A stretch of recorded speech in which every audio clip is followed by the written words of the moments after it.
അപ്പോൾ എല്ലാ കൂട്ടുകാർക്കും മറ്റൊരു വീഡിയോയിലേക്ക് ഹാർദമായ സ്വാഗതം. അപ്പോൾ ഏപ്രിൽ മാസം തുടങ്ങി. അപ്പോൾ ഈ ഏപ്രിൽ മാസത്തിന് വളരെയധികം പ്രത്യേകതയാണ്. കാരണം നമ്മളെ 5 വർഷത്തിൽ ഒരിക്കൽ നടക്കുന്ന ലോക്സഭാ തെരഞ്ഞെടുപ്പിൻ്റെ അതിൻ്റെ പ്രവർത്തനങ്ങളുമായി രാഷ്ട്രീയ പാർട്ടികൾ പോവുകയാണ്. അപ്പോൾ അതിൻ്റെ ഒരു ഇമ്പാക്റ്റ് നമ്മുടെ വിപണിയിലും ഉണ്ടാകും. ആര് അടുത്ത പ്രാവശ്യം ഭരണത്തിൽ കയറും, ഇപ്പോൾ ഈ സമയത്ത് ചിലർ പറയുന്ന ചില വാക്കുകൾ ചിലപ്പോൾ വിപണിയിലെല്ലാം പ്രതിഫലിപ്പിക്കാം. അപ്പോൾ നമുക്ക് ഈ മാസത്തെ കാര്യങ്ങളൊന്ന് നോക്കാം. അതായത് ഇതുവരെയുള്ള നമ്മൾ ഒരു 10 വർഷത്തെ കാലാവധി എടുത്തു കഴിഞ്ഞാൽ ഓരോ ഏപ്രിൽ മാസം സംഭവിച്ച കാര്യങ്ങൾ നിഫ്റ്റിയിൽ അല്ലെങ്കിൽ മിഡ് ക്യാപ്പിലൊക്കെ സംഭവിച്ച കാര്യങ്ങളെക്കുറിച്ച് ഒരു അവലോകനം നമുക്ക് നടത്തി നോക്കാം. ഇന്ത്യൻ ഓഹരി വിപണി മികച്ച നേട്ടത്തോടെയാണ് 2023-24 സാമ്പത്തിക വർഷത്തോട് വിട പറഞ്ഞത്. അതായത് പ്രധാന ഓഹരി സൂചികൾ നിരവധി തവണ സർവകാല റെക്കോർഡ് നിലവാരം തിരുത്തിക്കുറിച്ചു. ഒടുവിൽ 27% നേട്ടവുമായാണ് NSEയുടെ അടിസ്ഥാന സൂചികമായ നിഫ്റ്റി കഴിഞ്ഞ സാമ്പത്തിക വർഷത്തെ വ്യാപാരം പൂർത്തിയാക്കിയത്. വിപണിയിൽ റെക്കോർഡ് കുതിപ്പ് തുടരുന്ന പശ്ചാത്തലത്തിൽ വൻ പ്രതീക്ഷകളോടെയാണ് പുതിയ സാമ്പത്തിക വർഷത്തേക്ക്, അതായത് 2024-25 നിക്ഷേപകർ കടന്നിരിക്കുന്നത്. കഴിഞ്ഞ സാമ്പത്തിക വർഷ കാലയളവിൽ വിദേശ നിക്ഷേപ സ്ഥാപനങ്ങളും, അതായത് FIIയും ആഭ്യന്തര നിക്ഷേപ സ്ഥാപനങ്ങൾ DIയും രണ്ടുപേരും കൂടി ചേർന്ന് ഏകദേശം 4 ലക്ഷം കോടി രൂപയിലധികമാണ് ഇന്ത്യൻ ഓഹരി വിപണിയിലേക്ക് ഒഴുക്കിയെത്തിയത്.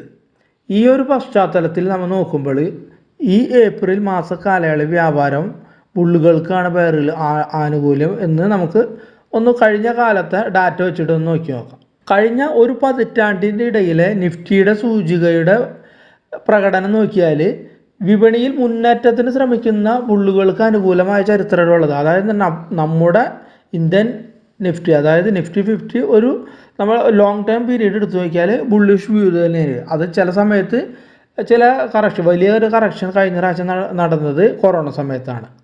നമ്മൾ ഒരു 10 വർഷത്തെ ഏപ്രിൽ മാസത്തെ മാത്രം ഡാറ്റ എടുത്ത് നോക്കിയാൽ ഏകദേശം 2% കൂടുതൽ നേട്ടം ഏപ്രിൽ മാസം നിഫ്റ്റി ഉണ്ടാക്കി കൊടുത്തിട്ടുണ്ട് നിക്ഷേപകർക്ക്.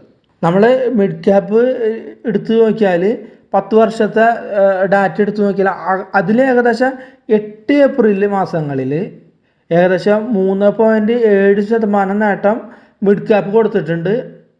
2% 2 പ്രാവശ്യം നമുക്ക് ലോസ് ഇട്ട് തന്നിട്ടുള്ളത്. നമ്മൾ ഈ മാസം ശ്രദ്ധിക്കേണ്ട മറ്റൊരു പ്രധാനപ്പെട്ട കാര്യം എന്ന് വെച്ചാൽ RBIയുടെ പോളിസി വരാൻ പോകുന്നുണ്ട്. അപ്പോൾ അത് ഏപ്രിൽ 3 തൊട്ടിട്ട് 5 വരെയുടെ ഒരു യോഗം നടക്കുന്നത്. പക്ഷേ ഏപ്രിൽ 5-നാണ് പലിശ നിരക്ക് സംബന്ധിച്ച തീരുമാനങ്ങൾ പ്രഖ്യാപിക്കുന്നത്.